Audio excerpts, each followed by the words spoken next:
Mark? All right, so we're starting at the very beginning. Tell me a little bit about your childhood, what your upbringing was like. I was born in 1943. My dad was a firefighter. My mom was a homemaker at the time. I have a younger brother who, Randy Moffitt. Moffitt's my birth name. Almost 5 years younger. And he became a Major League Baseball player and played for the San Francisco Giants. Most of his career as a righty relief pitcher with a good slider.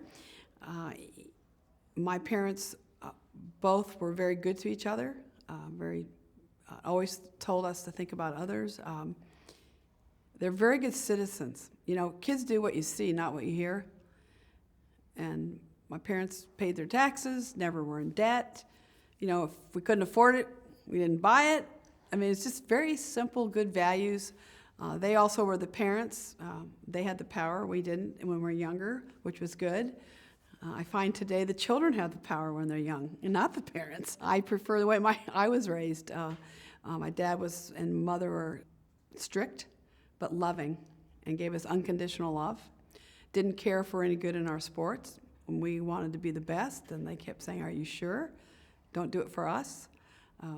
They were very big on education because they didn't get as much of education that they wanted. They both came from divorced backgrounds and could not stand it, so they made a commitment to each other and loved each other right up to the end when my dad passed away. They've been married 65 years, and we're still holding hands and very loving to each other. Not to say they didn't argue. Of course they argued. But I would say I was born in Long Beach, and we grew up in a tract home, which is typical of Southern California. They all look the same, and they bought it in 1945. And what'd they tell you about how far you could go as a girl, as a woman? I think my dad was a huge influence on me because he really wanted me to have the dreams my brother had. And he always told both of us to go for it. But make sure you do what you love, what you like. My mother was very much on the same page with him. The only thing they did say, which got me I was very unhappy, was that if they could only send one of us to college, it would be my brother, because he would probably most likely be the breadwinner. And I remember arguing with them, saying that's not necessarily true, and I've been very responsible, and I'm the older one. And I said, I think actually I'm the more responsible one, so maybe you should send me, or maybe what if I get better grades than he does? Or, I mean, I started having this debate, and they started laughing because they heard me.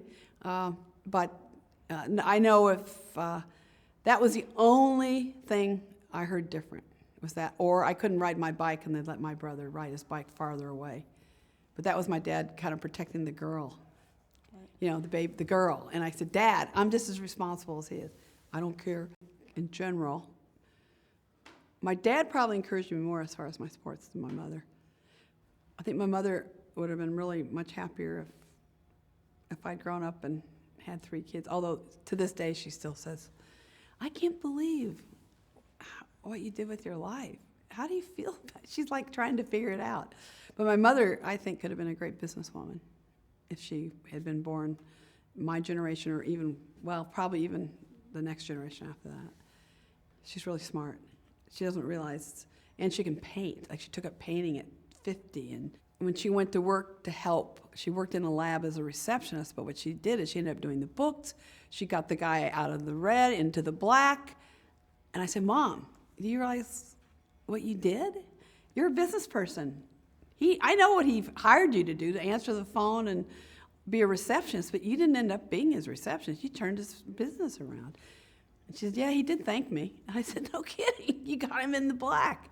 So, I mean, I think she would have been a great businesswoman.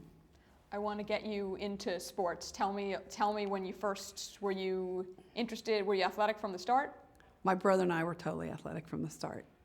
My mother said we moved in her womb, and when we were born, we never stopped moving, and we haven't still. The third word from both my brother and me is ball. Ball mommy, ball daddy. We learned mommy, daddy, and then ball. So she said, that was your first word besides mama, daddy, or whatever you said, and you guys never stopped saying play, you know, ball, mommy, daddy, ball. Where's the ball? Ball. And of course, baseball's got a ball, tennis has got a ball. I mean, it's just totally makes sense looking back that we never stopped, and we loved to play sports and run and be outside. And I did love to read a lot, but I really had, God gave us both, at least I should talk for myself, but God gave me extra energy. He just did, or she, or whoever. God is my higher power, but I really have a lot of energy. I can go day and night. I really, thank God I got this extra energy. I wouldn't be able to do what I needed to do throughout my life. Right. Because what I needed to do took a lot of energy. It did. It's an extraordinary amount of energy. And from early on, when you're a kid with a ball, doing great, was the thought of sports as a vocation for you anywhere in your mind? When I was 9 years old, on Mother's Day, we went to Wrigley Field in LA, which looks exactly like Wrigley Field in Chicago. They're total replicas. It's not there anymore in LA. We used to have a Pacific Coast League, and I went, and as I was sitting there at 9 years of age, it dawned on me that girls don't play baseball, only boys. And it was not a happy day for me at all. I was very sad that day. And my mom and dad said, "What's wrong?" I said, "Why weren't there any girls playing?" She said, "Well, boys play baseball, not girls." I go, "Well, I play baseball, I like it. I like basketball better, but I like it. Why can't I play?" So I started to, that was my first introduction to hello, wake up, I don't have the opportunities that, say, my brother would have. But I continued to play all sports, and then in 5th grade, Susan Williams, who was sitting next to me, her father had just been transferred to Long Beach. And she was the smartest person in the class, but she also loved sports. And we always ended up, it was a co-ed school, and we ended up playing all sports, and sometimes we'd end up being captains, even though we were 2 girls. And one day in class, she just said, she looks at me and she says, "Do you want to play tennis?" And I go, "What's tennis?" I said, "Tennis, what's that?" I said, what do you do in tennis?" And she says, "You get to run, jump, and hit a ball." I go, "Those are my 3 favorite things in sports. I'll try it." She belonged to a country club. They were people of wealth, and we went out to a country club. And we're considered from kind of the wrong side of the tracks. Even though we're fine, we're lower middle class. We had clothes, shelter, food, the things that really matter in life. We were fine.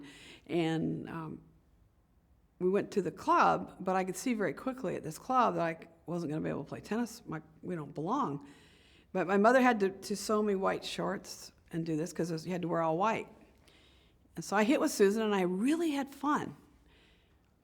I'm sure I whiffed it a lot, but I liked the running and running after the ball and trying to hit it.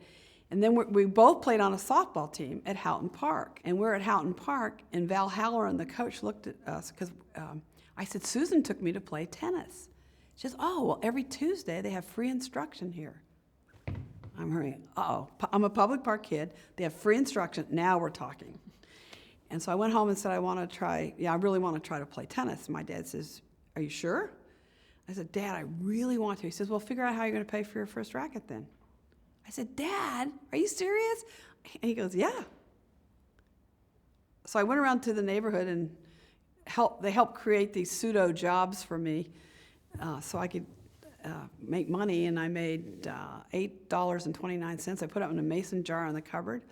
And when I had $8.29, I could not wait any longer. I go, "Daddy and Mommy, can we just, please, I've got to go get my racket." So we went to Brown Sporting Goods. He says, "What would you like?" And I said, "What does $8.29 buy?" He says, "That's very helpful."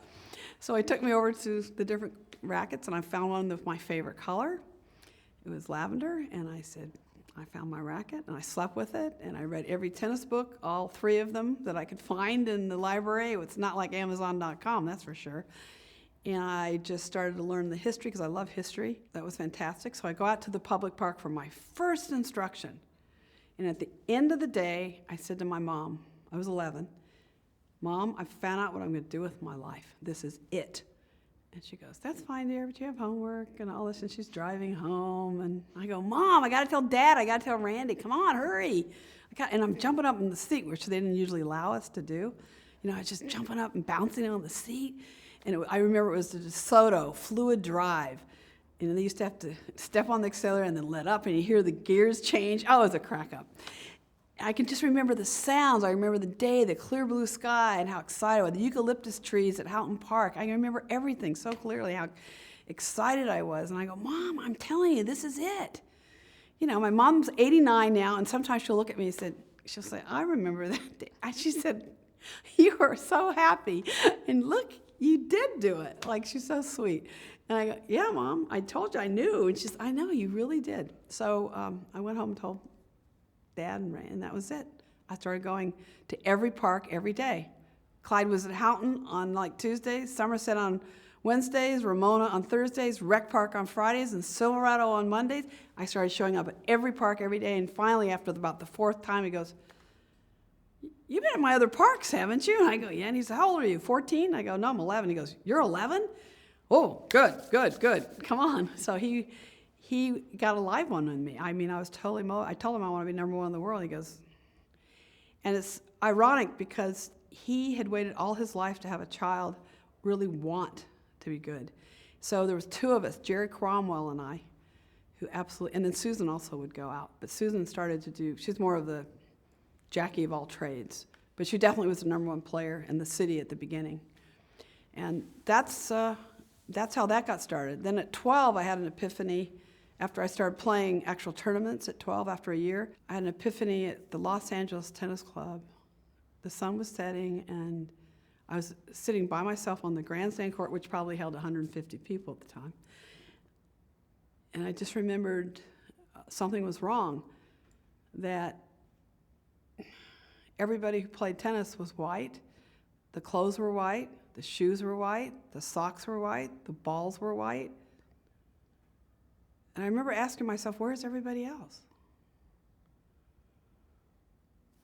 No people of color, except I knew about Althea Gibson, and she was of color. Because I read, so I knew about her, but I didn't see her yet. And I thought, then I basically formed my goals in life through that.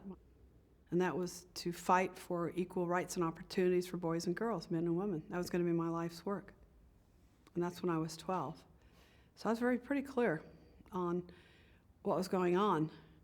I had not really awakened to the gender thing yet in a big way. At 9 I did because of the baseball game, but I kind of put that in the recesses of my mind. I didn't really, it wasn't at the forefront.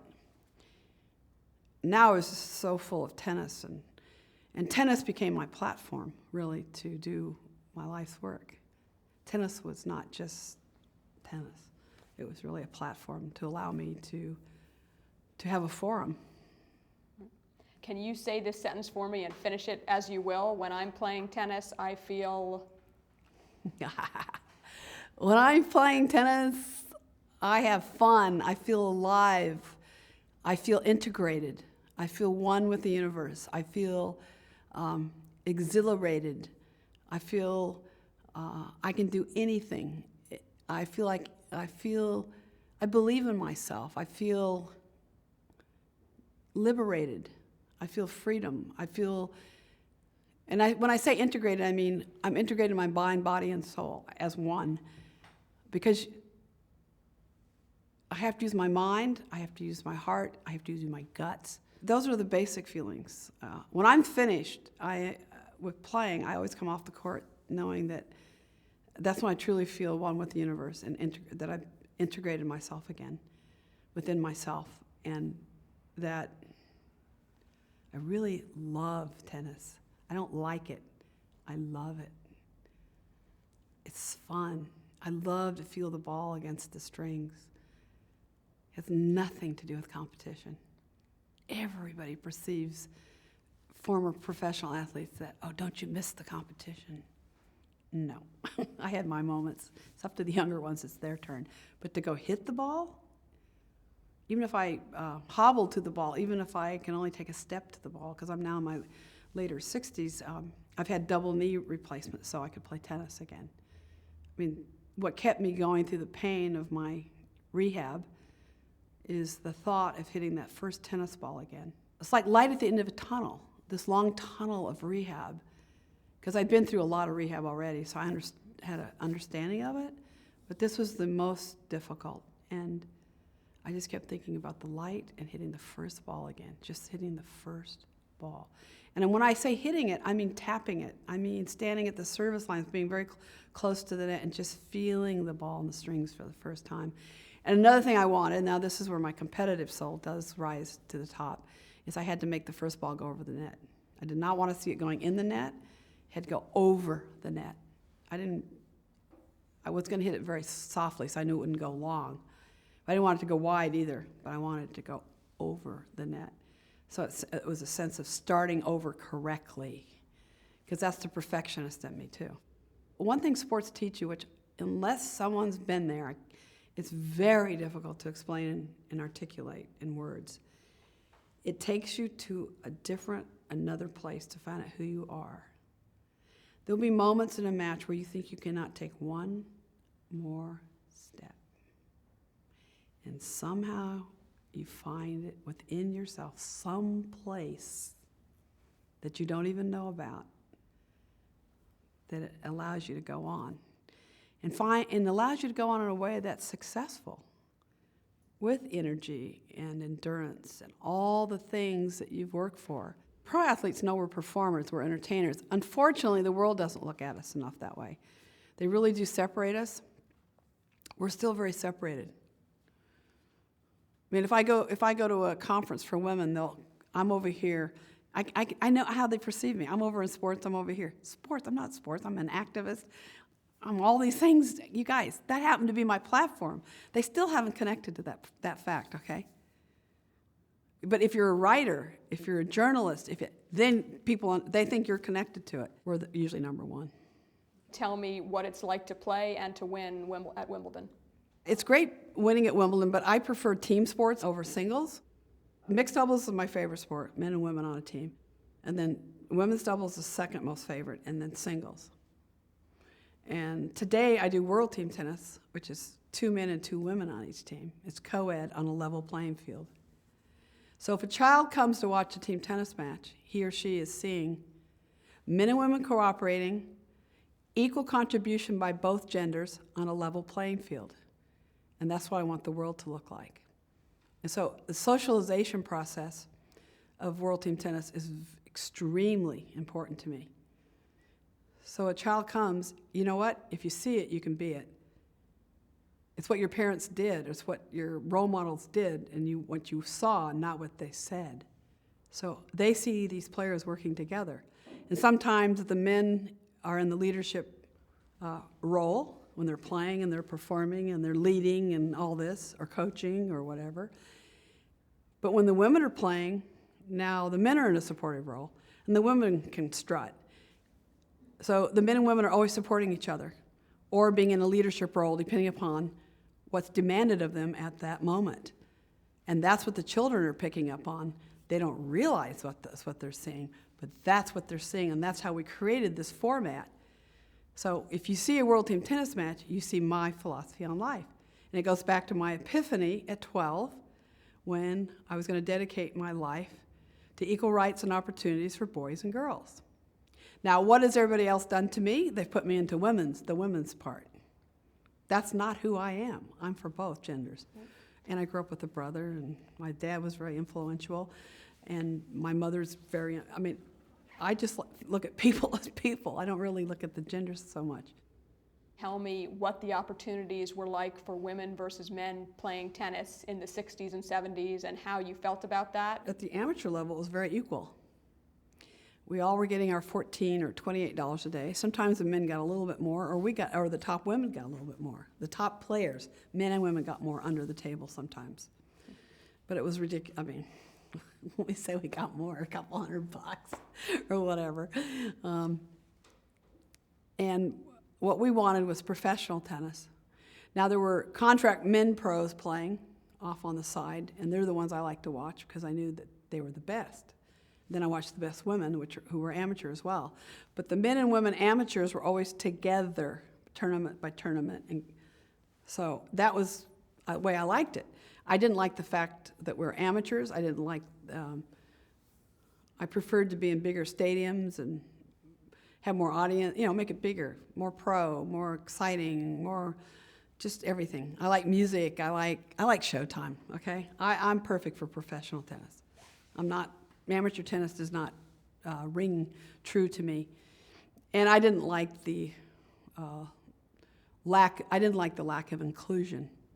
It wasn't very inclusive. It was quite very country club, white.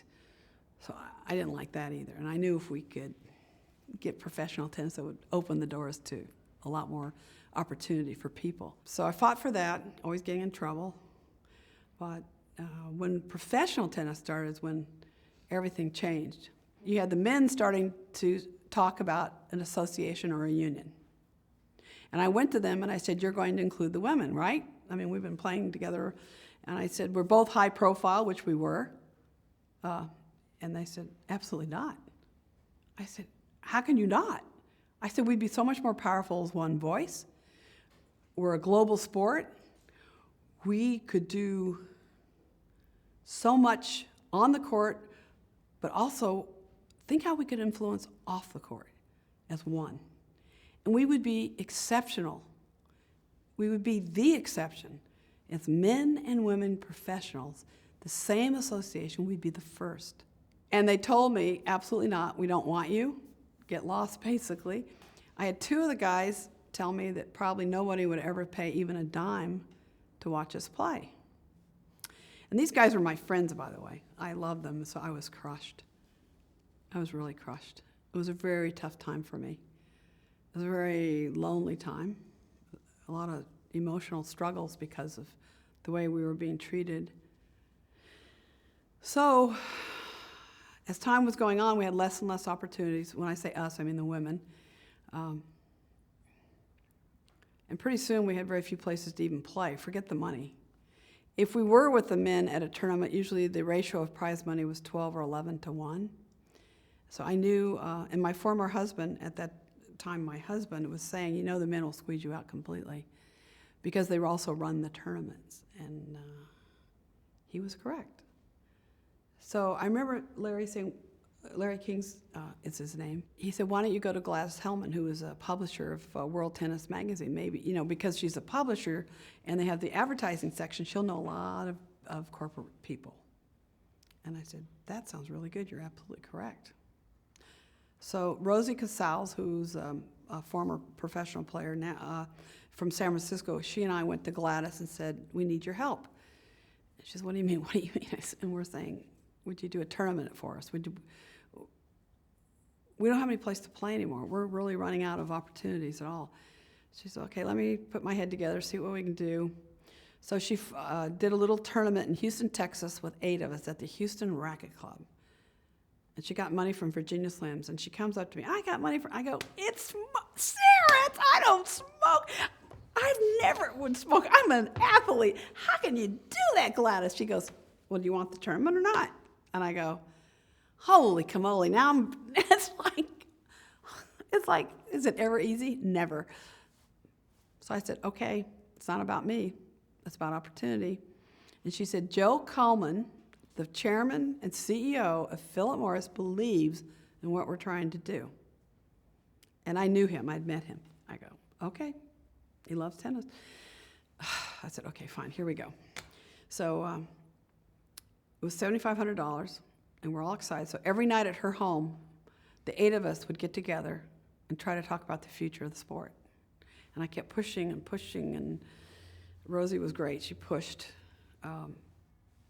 We all kept thinking about what we'd want. We started thinking about just tennis, but then we started thinking about society and women and what this might mean. And basically our philosophy at the end of this is that if we can make this work, we want to have a tour. And that means we got to play for money every week. Well, we have no infrastructure. We have nothing. And I'm going, how are we going to do this? Who's going to believe in us? I mean, it was just really scary. So at the end of the week, we signed a $1 contract with Gladys Hellman in Houston, Texas, and that is the birth of women's professional tennis. And our goal was we wanted any girl born in the world, if she is good enough, there's a place for her to play and make a living. That's what we wanted. So when I speak to the WTA Tour players, which is the women's tour, is what we started in 1970. I tell them they're living our dream, because they are.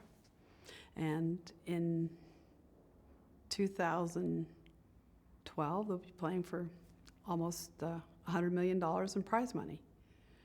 And in 1971, when we had our first tour, we played for $350,000 total money. So we have come a long way. The people at Virginia Slims and Philip Morris, to this day, are friends. To this day, have helped shape the future. They have the most integrity of any people I ever work with. It's just totally ironic. I mean, I don't know. So anyway, it's just scary. But they dropped out of tennis too, because the players started to get younger and younger, and they said, we can't do this anymore. It's not appropriate. Right. Or if we wanted to have a tournament at high school, they said, absolutely not. Even if they could do it legally, they said, no, it's ethically incorrect. No. Everyone's got these misconceptions about them. It's very interesting. But Joe Coleman was such a force and believed in us so much that that helped us, and they were willing to get behind it and really activate it. Would send staff people to every tournament. But my former husband and I, what we started to do is go out and try to figure out how are we going to get tournaments.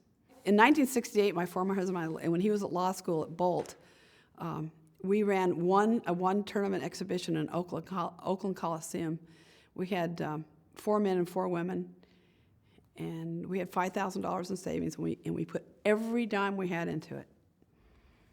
And I said, Larry, if this loses money, we are in big trouble. He says, I know, but he didn't care about money. I did. I'm much more alert on the money part. And we made money. So that was my first entree into being a businesswoman, and I've been a small businesswoman since 1968. Now, most people never think of me like that, but that's really what I've been, an entrepreneur since 1968. What was the USTA's reaction? What was the reaction of the tennis establishment to this idea? When we're at Houston Racket Club, and I had asked the US LTA at that time, now it's USTA, I said, we need you to start a tour. We're losing out. We don't have any place to play. And they said, absolutely not, absolutely not. 5 minutes before this $1 contract, we held it up. We have one photo. It's all we've got in the archives to show that we actually did this. And I made a call to the president at the time and said, in 5 minutes, I'm going to sign a $1 contract, but I don't want you to read about this without me talking to you. And remember, we've talked about this on numerous occasions. He said, I don't want you to do that. We might suspend you. I said, you've given us no choice. I don't know what to do. So when I went around the corner where all these bricks were, this brick wall, I remember it clearly, and we took up this $1 contract. The very next day, or within 3 weeks or a month, the US LTA started a women's tour. They reacted to what we did. They were angry with us. After I'd asked for 2 years. It's like, you guys, I asked you for 2 years, please. Don't get upset with us. So anyway, now I'm really upset because now we've got the top talent divided. And we got no chance to make. We're young, we're a fledgling tour, and we're women. I mean, that in itself was just, the LPGA had already started, but it just for us to make it was going to be really difficult because we had no infrastructure, we had nothing. And so anyway, 2 years passed, and what I did with the original 9 is I took each person. I said, Rosie Casals, who can you influence? Ann Jones, who can you influence? And so each of us had 2 people that we had to go and lobby to try to get a union together like the boys were starting. And finally, in 1973 at the Gloucester Hotel, we called for a meeting, and I said, this is the last time I'm going to work on it. I was running out of it's either got to happen or it's not. And a lot of people were working behind the scenes to try to make it happen, like Virginia Slims and all that. And the US LTA started to realize how much money Philip Morris had. I think that made a huge difference. It usually comes down to money. And we got 45 women in the room. I told Betty Stove, who was from Holland, a Dutch player, to lock the doors. She was very big and ominous. I said, lock the doors. Do not let one person out. We're either going to have an association by the time we finish or we're not. And Larry, who had obviously gone to law school, is now a lawyer. We got all the bylaws ready before this meeting.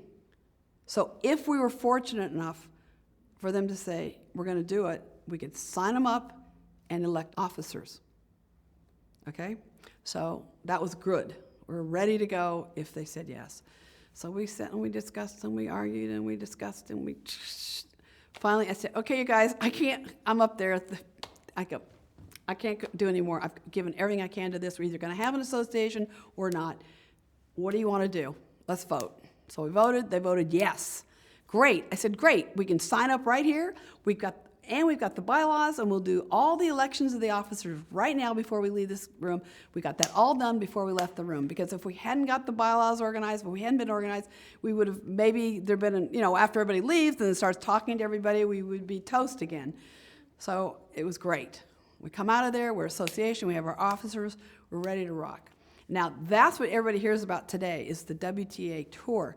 But we started with the original 9 and 70, then we had 2 tours, and then we finally came together 2 days before Wimbledon at the Gloucester Hotel in 1973. Okay. So I could finally exhale for the first time, that we finally have the top talent together. And then we're off and running. I want to change gears. I want to talk about Title IX. Title IX was huge. Cared about that a lot. First hearing about that and why it was important and what you did. Title IX, from a woman athlete's point of view, we knew we'd get athletic scholarships for the first time if it was passed. But I knew it was about education, and I really cared. For instance, if someone wanted to be a doctor back before 1972 when Title IX was passed, let's say I go to Harvard and I say, I want to come to Harvard. And they say, well, you might be good enough, but we only have a 5% quota, or 10%. I think it was either 5 or 10. It was just, people have no idea. You know, when back in the 70s or 60s, people go, there's no women doctors or lawyers around. And I'm thinking, well, no kidding. If the quota is 5 or 10% in a class, how are you ever going to have a meaningful number or a critical mass as doctors or lawyers, for instance, just using those 2 professions? But the world didn't know that was going on in general. Nobody understood that. That's why Title IX was so important. It was just all across the board to have.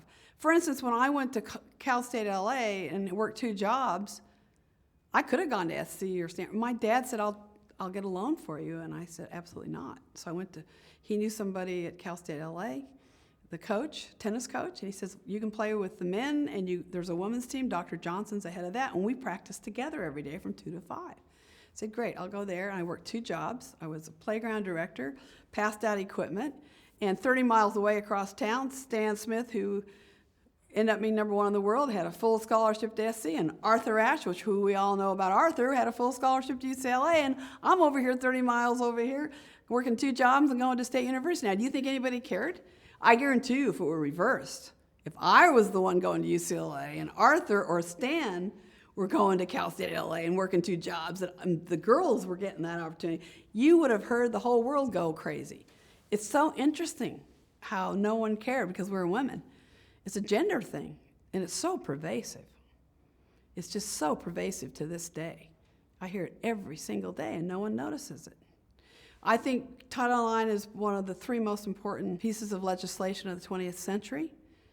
I think the women getting the vote, I think the civil rights in the 60s, and Title IX, June 23rd, 1972, Title IX was absolutely the reason there's so many doctors and lawyers and kids and women in classrooms. In fact, now it's over 50, now we're at 57 or 58% women on the average in university. So now we're gonna have to worry about the guys getting their little, let's go. It should be 51-49 or whatever reflects the population. It's always a challenge, one way or the other. When you oppress people, either by gender, by race, by sexual orientation, it doesn't matter what it is. When you do that and the doors become ajar, they will fly open and they will come, and they have. And that's why women, they don't even realize they were oppressed, a lot of them. Especially the generations today, they don't get it. But my generation, who were pre-Title IX, and the kids who got just barely in the 70s were going to college, they get it. They understand why we've got so many women in college and university, because we were oppressed is the reason. And I don't care what color, whatever it is. That's why. That's why Title IX was so crucial to having both men and women in the fabric of every community in every way. And education is very powerful. You gave me the exact date of Title IX's passage. Does that mean you remember that happening? Were you Well, paying? sure, it's during Wimbledon. Are you kidding? I was waiting. And, you know, my hero is Edith Green, and who really came up with the idea in the beginning in the 60s. Congresswoman from Oregon, a Democrat, and then Senator Birch Bayh, who was the senator who got it passed. In fact, Edith Green was very angry with it when it went to vote. It didn't include how she wanted it, so she didn't even vote. She was just so angry with everybody. But Senator Birch Bayh did the right thing. He compromised. The most important thing was to get it started, to get something to happen in a positive way. And sometimes you can't get exactly what you want. And I've met with him and I've thanked him because I said, why did you want this to go through? Why did it mean so much to you to get up there and really put it on the line? He says, Billie, my grandmother, my mother, and my wife are the three biggest influences in my life, and they're the best. And why wouldn't I want the best for them and for my sons? And I just love this man. I cannot tell you how much I love him. Patsy Mink, who wasn't totally into it until Wendy, her daughter, comes home from school and says, Mom, I got voted president. She says, that's great, Wendy, that's great. But she says, but I can't be president because my teacher wouldn't let me. She said I could only be a vice president. And Patsy Mink goes, what? What happened? She said, my teacher said only girls couldn't be president. She said, okay, that's it. So Patsy Mink, that was it. She got behind. She's from Hawaii, the first woman of color who got into the Congress.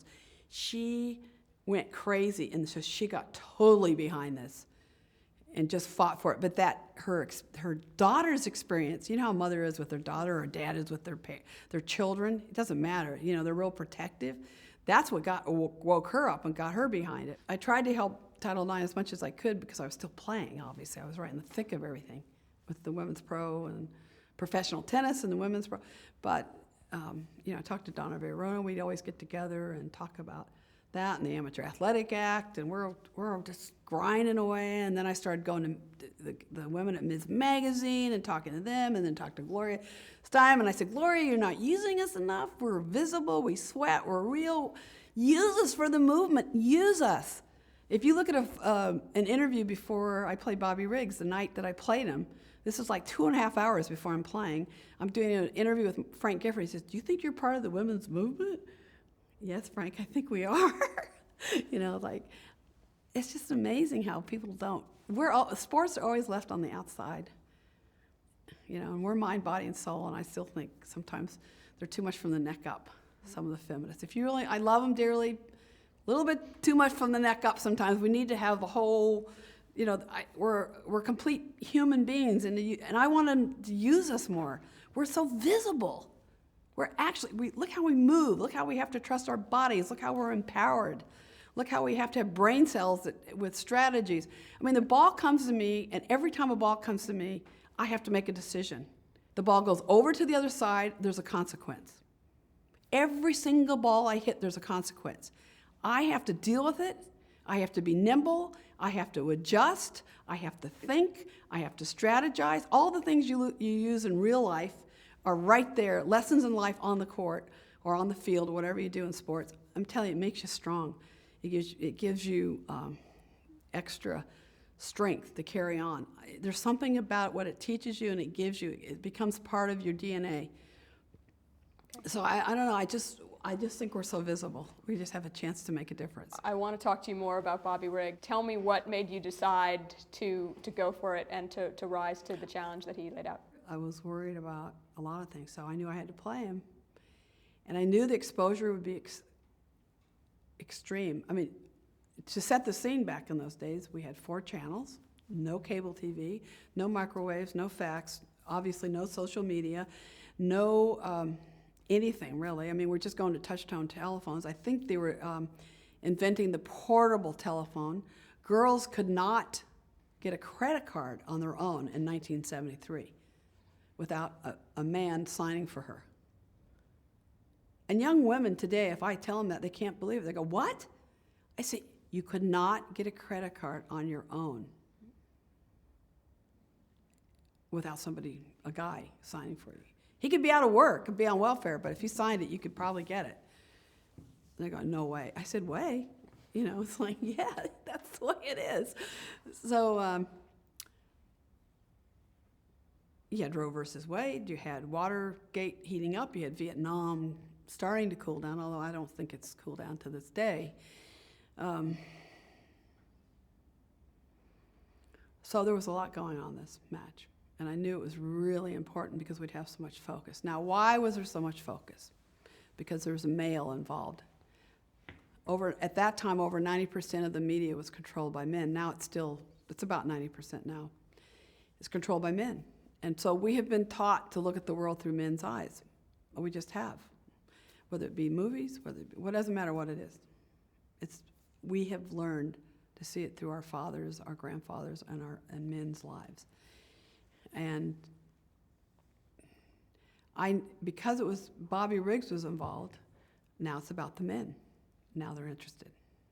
I'm in the men's arena. Billie Jean, now you're important. You're in our arena. That's why it got so much attention. And say a little bit about what it felt like playing that game. About a few weeks ago, my brother said to me, you called me the night before you played Bobby Riggs. Do you remember that? And I go, no, I don't remember that. He said, you told me to bet anything I wanted on you, that you were going to win. I said, I must have been smoking something because I don't remember that. And it's interesting because the day of the match, Rosie Casals, who was a commentator, came to me in the locker room 20 minutes before the match and said to me, how do you feel? What do you think? And she says that I told her I'm winning. Do I remember this? No. I was in another world by then. I get into my tournament, my game mode.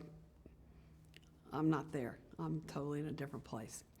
And I had to be. I also went to a cocktail party 20 minutes. I walked out the locker room, went to a cocktail party, and thanked everyone. I thanked Ted Tinling for my dress because he'd gotten it right. Oh, I love my tennis dress that match. And I went to Gladys Hellman, thanked her for everything. I just went around to everybody and said thank you, and they're all saying, come on, you have to win. And then I walked downstairs. They put me on the Egyptian litter. Now, Jerry Parincho, who was the promoter of the match, and who I'm very thankful to because he's a wonderful man. He's exceptional. He said, I know you're a feminist, but you probably won't want to do this, but would you get on this Egyptian litter? And I go, absolutely, it's showtime, let's go. And he goes, you will? I said, yes, I like to have fun, come on. So I get on that sucker, and we got the track and field guys from Rice University bringing me out on it, and that's showtime. That's a different, now we're talking showtime, so I'm out there. And I'm still in this other place. And what about the match itself? I went from plan A to plan B because I just felt it. This feeling came over in my gut, and I went, okay, just go with plan B, got it. And that was to run him in 5 rallies, as much as I could, just run him into the ground. It didn't matter if I won the point. That didn't matter. I was going to run him into the ground. I mean, I was in great shape. I'd pay the price. 5 rallies for sure, I was going to run him into the ground, and I did. I don't know if I won those rallies or not, but I did what I was supposed to. But the reason I beat Bobby Riggs is because I respect him. He was a former #1 player. I'd read all about him. He and I both grew up in Southern California. I'd heard all the oral history about him, great stories about him hustling, but I'd also seen tapes of him, and I knew that he had given up a lot because when his career could have been at its height, it was during the Second World War. He'd won the Triple Crown at Wimbledon, so I had total respect for this man, and that's why I beat him. How'd that victory feel? I was just relieved. I knew it was about social change. That was our one moment we had, where we had focus. And it was visual. I wasn't reading something. I wasn't talking about it. Let the racket do the talking. And there were so many parties going on in dorms, in fraternities, sororities, in the burbs, in apartments. And I hear stories. Every day I hear a new story to this day oh, I went to college and we went out in the streets and we were throwing toilet paper and we were doing this and we're going here. And then Ann Moore, she met her husband that night during the King Riggs match. And she was engaged that night. And they decided everybody was partying so much, they decided she and Donovan wanted to go watch the match. They were really interested in the match. So they went over and started watching the match. Got disengaged from her engagement. They're married happily to this day. And she said, it's all your fault because when you played Riggs that night, that's how I met my husband, Donovan. What is the best piece of advice you ever got? Oh, I've gotten such great ones. Depends what area of life. I mean, my parents, geez, you want me to just name off a few? You can name off a few. Accept responsibility, be kind and good,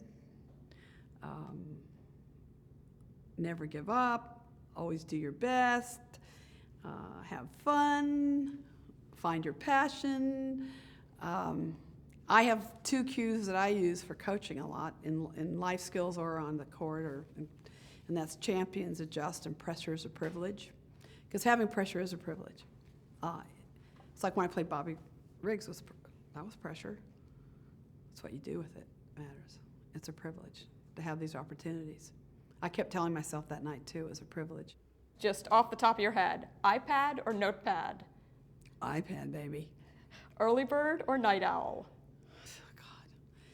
Early bird as a child, night owl, and now I'm becoming more of an early bird again, but basically night owl. Spontaneous or methodical? Both. Diplomatic or direct? Both. Sometimes it depends on the situation. Type A or easygoing? I'm more of a type A. Type A. Higher math scores or higher verbal scores? Verbal. Patient or impatient? Patient. Prada or Gap? Gap. Prepare or cram? That's a both. Today I crammed. Domestically skilled or domestically challenged? Domestically totally challenged. 10 minutes early or 10 minutes late? 10 minutes early. I'd rather be early. I'll wait though. I'll wait outside, but I'm early. Book smart or street smart? Wow. I like both. I'm probably a little of both on that one.